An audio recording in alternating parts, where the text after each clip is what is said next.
Olá, internautas, sejam bem-vindos à Cine TVNet, o programa Medicina Moderna. Este é um programa que trata de saúde, traz esclarecimentos e sempre traz especialistas de renome para que a gente possa trazer, então, informação ao seu alcance, numa linguagem prática e muito coerente.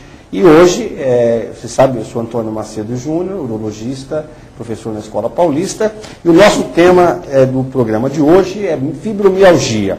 Nós vamos falar sobre uma doença que afeta homens, mulheres, também ver quais são as novas perspectivas de tratamento e quais são os avanços que a medicina moderna tem trazido para as pessoas que sofrem dessa enfermidade.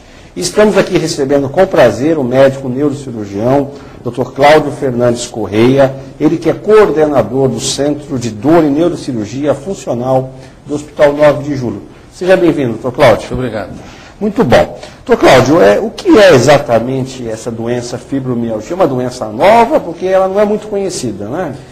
Exatamente. Na verdade, não é uma doença nova, embora existam conceitos recentes e que isso foi mais difundido e tornou a doença muito mais conhecida do que alguns anos atrás.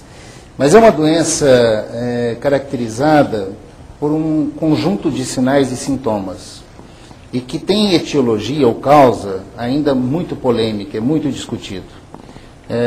Existem teorias várias que tentam justificar o porquê dela, mas é uma doença de alta prevalência e que no passado até recente, era considerada às vezes uma doença da área da reumatologia. Mas essa confirmação não se faz. Ela é uma doença ainda de causa desconhecida. Tratada muito frequentemente por vários especialistas. Talvez o especialista mais comum seja o reumatologista. Porque é uma doença que dá dores generalizadas e quase todo mundo procura inicialmente um reumatologista. Então, falando agora então dos sintomas, como que começa? Quais são os sintomas da fibromialgia? Basicamente, o sintoma que chama a atenção é de fato dor. O paciente, geralmente do sexo feminino, a prevalência é mais ou menos 8 a 10 mulheres para cada homem afetado. Então é uma doença que predomina no sexo feminino. Então ela queixa habitualmente uma sensação de dor, às vezes associada com cansaço.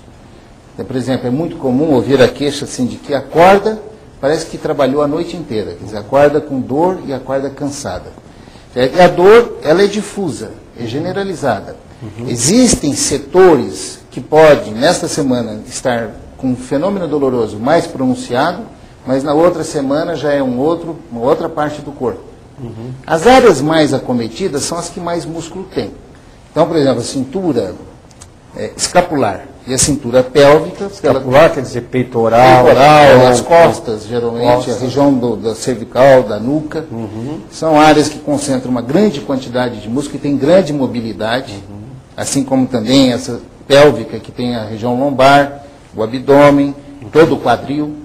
Essa região também, pela quantidade de músculos, é sítio, muito frequentemente, de queixa importante. É como se fosse, então, um torcicolo, uma coisa assim que custa a ceder? É como se fosse, é descrito por alguns, como se fosse microcãibras em vários grupos musculares.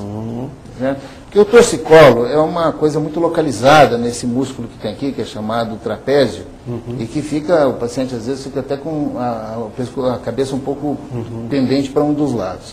Mas aí não, é um paciente habitualmente poliqueixoso, quer dizer, queixa, dor generalizada, e que tem um cansaço crônico também, é uma associação, e que cicla. Às vezes piora. Piora com mudança da umidade, piora com o clima, piora com notícias desagradáveis, piora com situações emocionais dentro de casa, no trabalho, tudo isso. Chega a doer as juntas também? É outra queixa muito comum, aliás, que justifica a procura pelo reumatologista.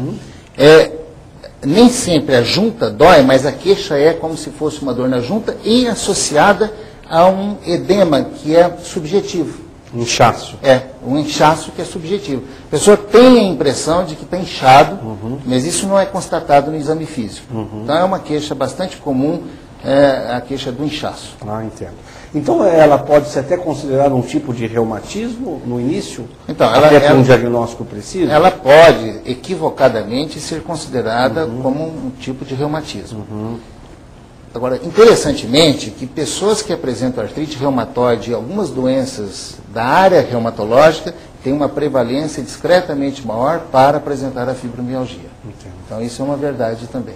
E como, então, como é que eu consigo caracterizar, então, um doente que tenha dor muscular, essa sensação de fraqueza, de dor, de cansaço, eventualmente acometimento, né, das articulações? Como é que o médico consegue dizer, não, o senhor tem fibromialgia?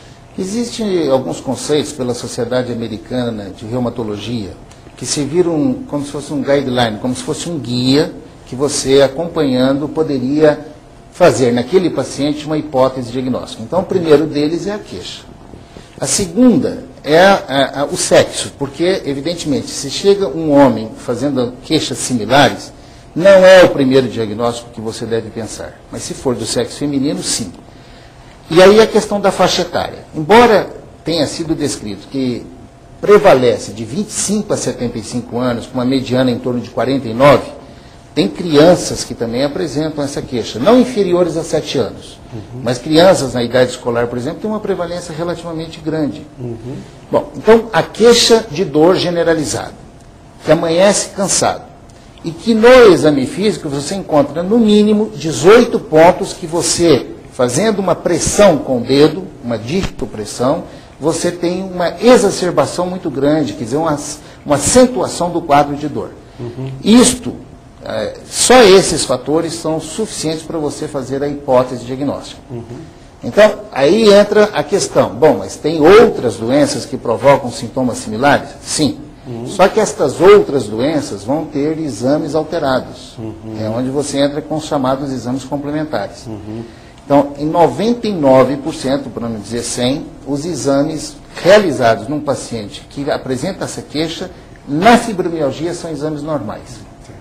O que deve ser um pouco angustiante para o paciente, né? Porque ele tem o sintoma e os exames que a gente comumente pode solicitar sempre normais, deve ser difícil para eles entenderem, então, o que acontece, né?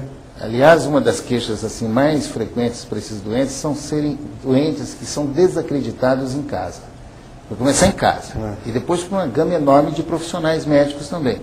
Porque até chegar num profissional que realmente tenha conhecimento, não, o senhor deve estar cansado, procure descansar, procure relaxar, estresse, né? Além do que, esses pacientes apresentam uma mudança do humor. Porque já é sabido, isso não é novidade, que as dores levam à depressão. E a depressão piora a dor. Então, invariavelmente, essas pacientes, predomina sexo feminino, então essas pacientes, elas apresentam, associado a um quadro de queixa constante de dor, um quadro emocional ruim também, de depressão. Então deve ser mesmo difícil, para ela, é claro, mas para quem convive também, é uma situação complicada. E como é que são, por exemplo, o paciente começa com uma dorzinha fraca, ela vai se intensificando, como que é a evolução, a história natural dessa doença? A fibromialgia, ela tem essa característica de, sempre tem uma tendência, quando não é tratada, de ir piorando progressivamente. Mesmo porque o paciente que já acorda com dor e cansaço, dificilmente vai ter uma atividade física. E um dos tratamentos mais importantes é o condicionamento físico do paciente. Então, se ele retrai e fica quieto, isso tende a ir agravando cada vez mais a condição dolorosa dele. Então, são pacientes, às vezes, que vão piorando tanto do ponto de vista de sintomas de dor, quanto do ponto de vista de humor. Muitos desses pacientes, às vezes, depois necessitam um tratamento psiquiátrico da condição mórbida que é a depressão. Que é uma depressão, às vezes, nem sempre, mas às vezes secundária. Ela não é primariamente existente, até que esse diagnóstico se faz. Embora, como eu havia dito, existe uma prevalência um pouco maior de mulheres que já eram depressivas e que adquiriram fibromialgia. Esse grupo até é um pouco mais prevalente, de maior frequência. Mas em geral é o contrário que ocorre. A dor faz com que a pessoa